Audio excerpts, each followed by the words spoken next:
Audio Jungle.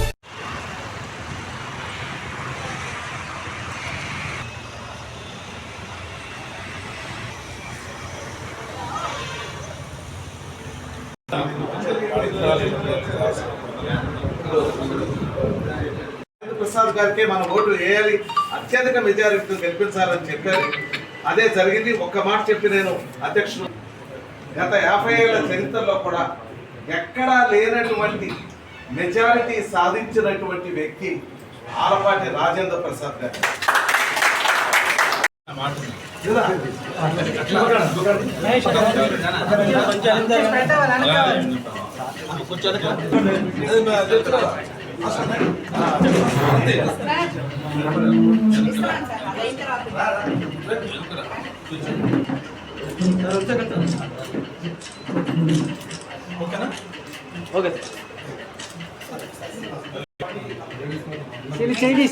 చేయి okay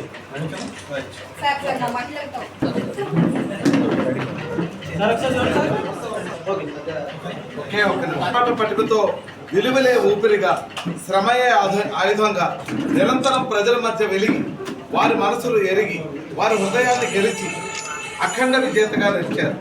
నాటి స్వాతంత్ర యోధులు శివరామకృష్ణయ్య గారి ముద్దుబిడ్డగా, విద్యార్థి దశలోనే నాయకత్వం ధ్యేయంగా రాజకీయ ఆరంగేట్రం చేసి తెనాలి వేమూరు ప్రజల మనసులు దోచి శాసనసభకు అనేక సార్లు ఎంపికై విద్యాశాఖ మంత్రిగా రాణించి పార్టీకి ప్రజలకు నిరంతరం ఘనపాటి సాధించారు. ఎంతో మెజారిటీ.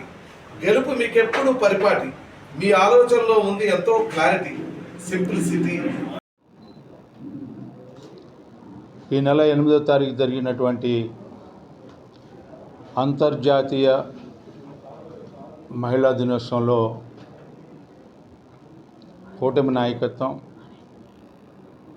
మరి ముఖ్యంగా చంద్రబాబు నాయుడు గారు మహిళలకి ఎన్నో వరాలు ఇవ్వటం జరిగింది. తెలుగుదేశం పార్టీ ఆవిర్భావం నుంచి కూడా ఒకసారి మనం ఆలోచన చేసినట్లయితే, ఆనాడు స్వర్గీయ నందమూరి తారక రామారావు వ్యవస్థాపక అధ్యక్షులు స్త్రీకి సమాన గౌరవం ఇవ్వాలనే ఉద్దేశంతో ఆనాడు ఆస్తి హక్కుతో ప్రారంభమైనటువంటి ఒక విప్లవాత్మకమైనటువంటి మార్పుకు శ్రీకారం చుట్టడం ఆనాడే ప్రారంభమైంది. ఆ తర్వాత జరిగినటువంటి పరిణామాలు 1995 తర్వాత గడప దాటని మహిళ, వంటింటికి పరిమితమైనటువంటి మహిళ, అబలగా ఉన్నటువంటి మహిళ, అబల కాదు స్త్రీ సబల అని చెప్పి నిరూపించడమే కాకుండా గడప దాటి సమాజంలో భాగస్వామ్యం అవ్వాలని చెప్పి సామాజికంగా, ఆర్థికంగా, రాజకీయంగా ముందుకు నడిపినటువంటి నాయకుడు చంద్రబాబు నాయుడు గారు అని చెప్పి మనం మర్చిపోకూడదు.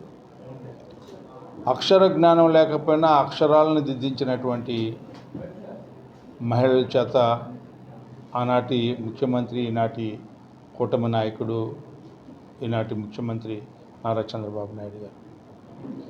40 ఏళ్ల వయసు ఉన్న వాళ్ళకి నేను అడుగుతా ఉన్నా, ఈ అంతర్జాతీయ మహిళా దినోత్సవ సందర్భంలో, ఆనాడు మీకు 10 ఏళ్ళు ఉండొచ్చు, మీ ఇంట్లో మీ అమ్మలు కానీ, అమ్మమ్మలు కానీ, మేనత్తలు కానీ ఎప్పుడైనా సరే గడప దాటి బయటకు వెళ్ళటం చూసారా అని చెప్పి నేను అడగటం. కానీ ఈనాడు 1 కోటి మంది మహిళలు సమాజంలో భాగస్వాములు అయ్యారు అంటే అది ఎవరి యొక్క మేధస్సు, బిడ్డ అనేది ఒకసారి ఆలోచిస్తే, స్వయంగా స్వర్గీయ శ్రీమతి ఇందిరాగాంధీ గారు ఈ భారతదేశానికి ప్రధానమంత్రిగా ఉంటే ఆమె చేయలేనటువంటి పని, ఆనాడు ఈ భారతదేశంలో దాదాపు 29 రాష్ట్రాలలో పాలన జరుగుతూ ఉంటే ఏ ఒక్క రాష్ట్ర ముఖ్యమంత్రి కూడా ఆలోచన చేసినటువంటి ఘనత చంద్రబాబు నాయుడు గారిది. ఆర్థిక స్వావలంబన ద్వారానే మహిళా సాధికారత సాధ్యమైందని చెప్పి ఆ రకంగా పొదుపు సంఘాలు రెండు కొప్పులు ఎమడనటువంటి ఈ సమాజంలో 10 మంది 15 మంది కొప్పులను కలిపినటువంటి ఘనత చంద్రబాబు నాయుడు గారు.